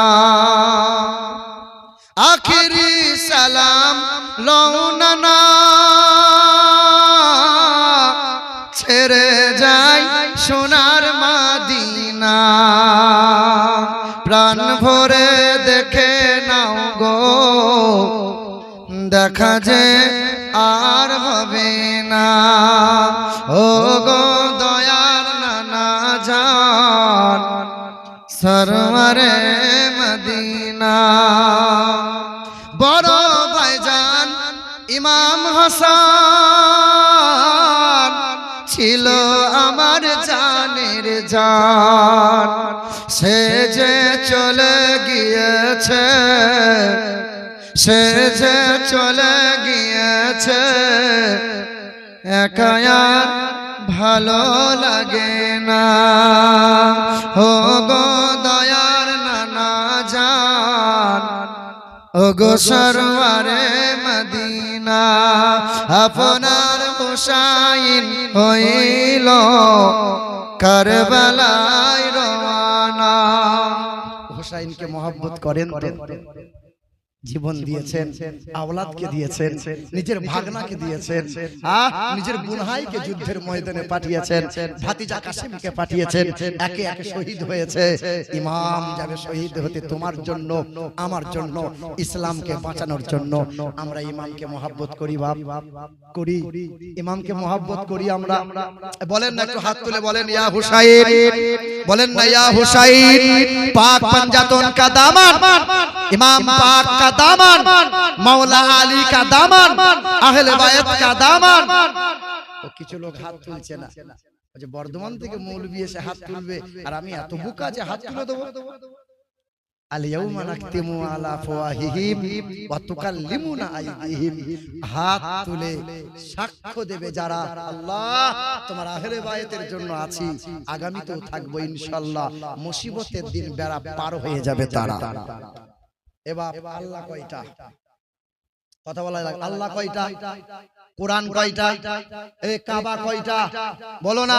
আমার আপনার কলেমা এক না আলাদা আমার তোমার ধর্ম এক না আলাদা পৃথিবীতে যখন এসেছি সব এক হালতে না আলাদা আলাদা হালতে সবাই তো ন্যাংটো হয়ে এসেছি না মায়ের পেট থেকে না না ইমাম সাহেব বোধহয় লুঙ্গি পরে এসেছিল নাকি কি বলছিল বলেন আর পৃথিবী থেকে যাওয়ার সময় সবার হালত এক হবে না আলাদা কথা বলে না কাপড়ের কাপড় এক না আলাদা এবার সব যখন এক হলো একজন মুমিন বান্দা এই দেখেন আশরারুল হক মাস্টার অসুস্থ আছে ব্যাঙ্গালোরে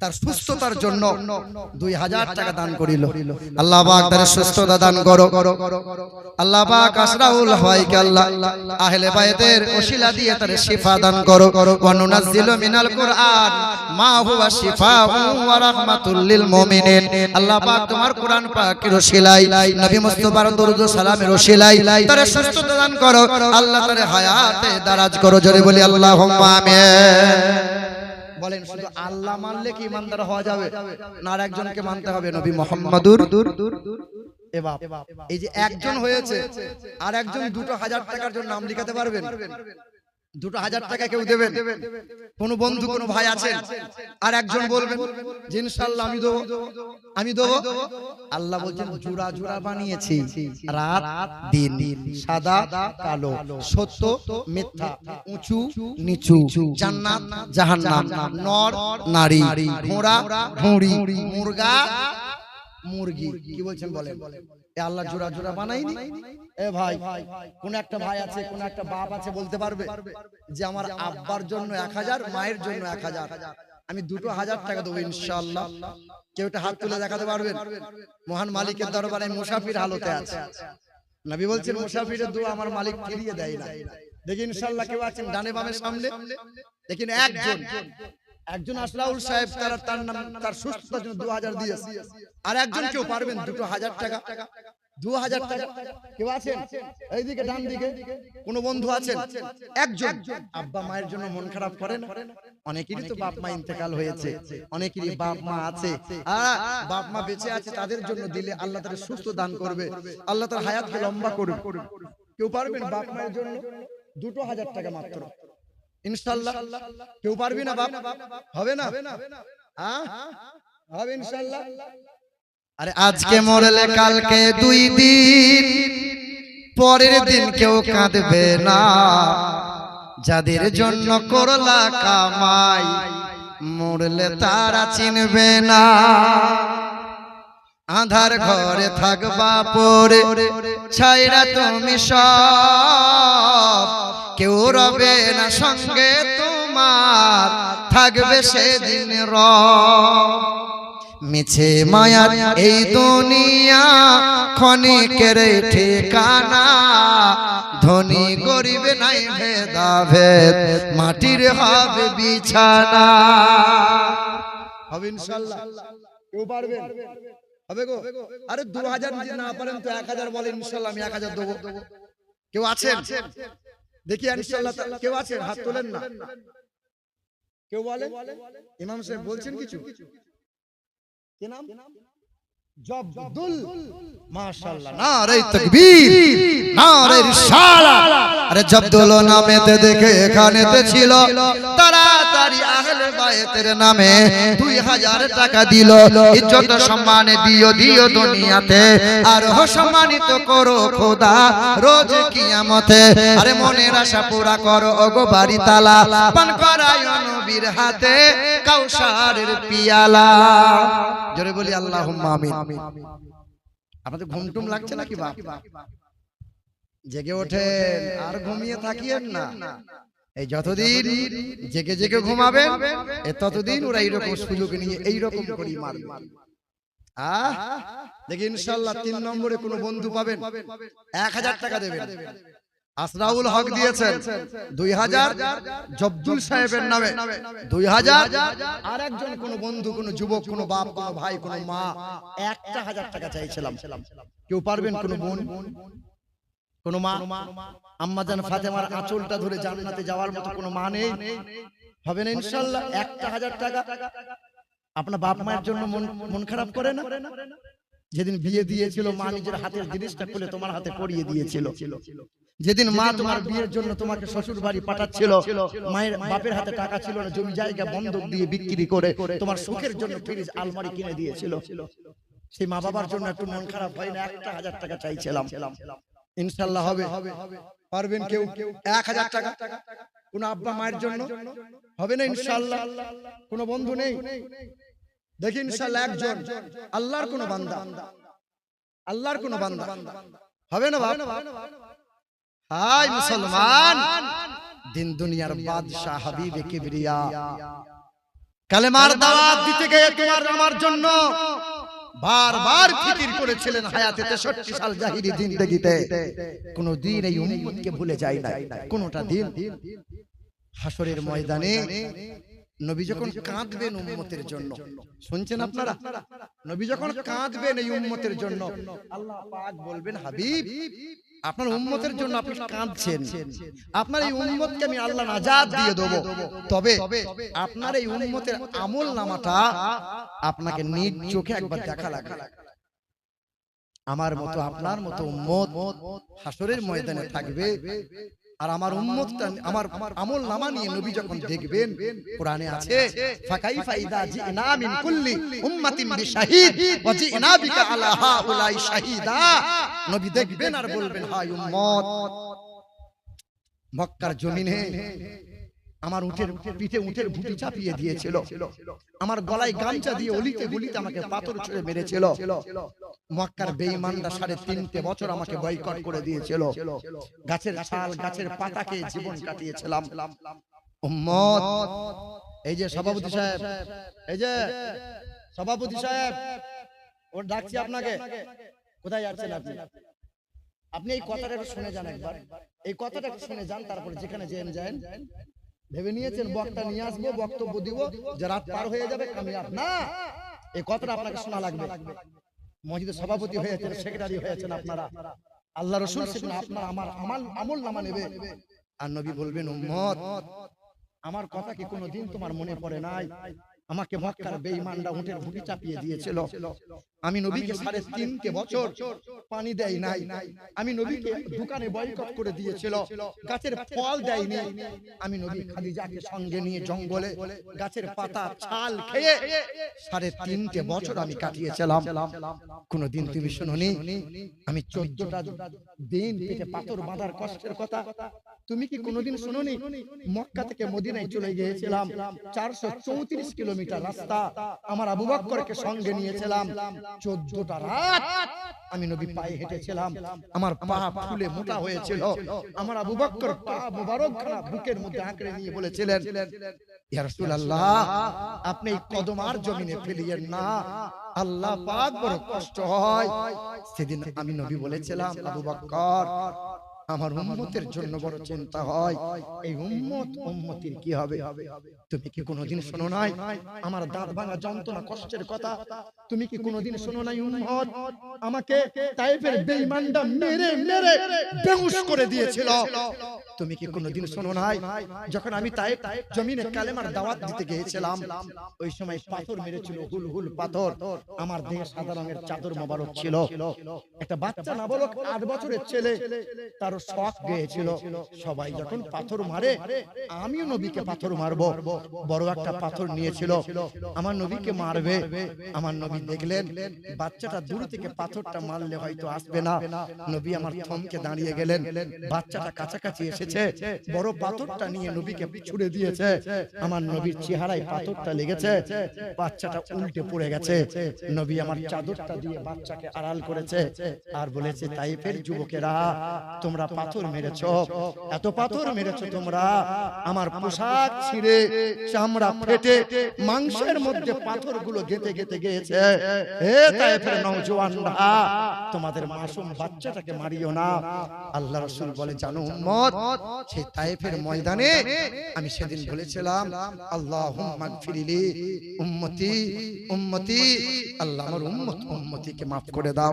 তুমি কি কোনোদিন শোনো না উম্মত, আমি 3 দিন মদিনা থেকে চলে গিয়েছিলাম, 3টে রাত 3টে দিন পানি পান করি নাই, খাবার খাই নাই, মসজিদের মধ্যে আসি নাই, 3টে রাত 3টে দিন একটানা সিজদায় পড়ে শুধু একটাই কথা বলেছিলাম, রব্বি হাবলি উম্মতি, আল্লাহ আমার উম্মতকে তুমি maaf করে দাও, হে আমার রব আমার উম্মত বড় দুর্বল, এই উম্মতগুলোকে জাহান্নামে ফেলে দিও না, আমার এই উম্মত জাহান্নামের আগুন সহ্য করতে পারবে না। বন্ধু মুসলমান, আল্লাহর নবী আমার তোমার আমলনামা দেখে বলবে, উম্মত বছর পেলে, মাস পেলে, রাত পেলে, দিন পেলে, কোনদিন কি আমার কথা মনে পড়লো না? কোনদিন কি আমার কষ্টের কথা তোমার দিল নাড়া দিল না? 63 সাল জিন্দেগি শুধু উম্মতের জন্য ফিকির করে গেলাম, শুধু তাই নয় আমার পরিবারকে উম্মতের জন্য কুরবান করে দিলাম, তারপরেও উম্মত একবার সিজদা করতে মন হয় না। 365 দিনে এত সুযোগ পাও তবু কোরআন তেলাওয়াত করতে মন চাই না। একটা বার নবীর মহব্বতে নির্জনে বসে নবীকে একটু বলতে পারলে না, নবীর দরুদ ও সালাম করতে পারলে না, একবার মালিকের কাছে বলতে পারলে না, মালিক গুনাহগার, আমাকে আল্লাহ maaf করে দাও, আল্লাহ আল্লাহ আমাকে ভালো করে দাও, আল্লাহ আল্লাহ আমাকে নেককার বানিয়ে দাও, আল্লাহ। নওজোয়ান মুরব্বি যারা, যুবক যারা, আমার মা যারা, আমার বোন যারা, এই হেলাই হেলাই কতদিন কাটাবেন? পৃথিবীতে এসেছেন আল্লাহর ইচ্ছায়, যেতে হবে আল্লাহর ইচ্ছায়। সুখে থাকলেও মরা লাগবে, দুঃখে থাকলেও মরা লাগবে, টাকার গদিতে শুয়ে থাকলেও মরা লাগবে, মাটির বিছানায় খালি বিছানাতে শুয়ে থাকলেও মরা লাগবে, ধনী হলেও মরা লাগবে, গরিব হলেও মরা লাগবে, রিক্সা চালক হলেও মরা লাগবে, এসির গাড়িতে 4 চাকায় বসে থাকলেও মরা লাগবে। বাসর রাত যার তারও ভোর হবে, ফাঁসির রাত যার তারও ভোর হবে। মুসলমান, আমার নওজোয়ান তরুণেরা, আমার যুবকেরা, মুহররম মাস ইমাম মুফতি আজম হিন্দ আলাইহি রহমাত ওয়া রিজওয়ানের মুহাব্বতে বসে আছি আমরা। বন্ধু আমার, সোনার চাঁদেরা, বাপ মা বড় আল্লাহওয়ালা ছিলেন, জি হ্যাঁ, আর সন্তান ইমাম আহমদ রেজা ফজলে বেরেলভী আলাইহি রহমাত ওয়া রিজওয়ানের ছোট পুত্র মুস্তাফা খা রেজা আলাইহি রহমাত ওয়া রিজওয়ান মুফতি আজম হিন্দ, তিনি এমন আল্লাহর ওলি ছিলেন যে দূর দূরান্তে কোনো মানুষ যদি তারে স্মরণ করত, রোগে ছোগে অসহায় বিপদে পড়ে, তো আল্লাহর ওলি মুফতি আজম হিন্দ বেরেলি শরীফ থেকে বসে বসে তিনি বুঝতে পারতেন এবং মালিকের দরবারে দোয়া করে তার মুশকিলকে আসান করে দিতেন।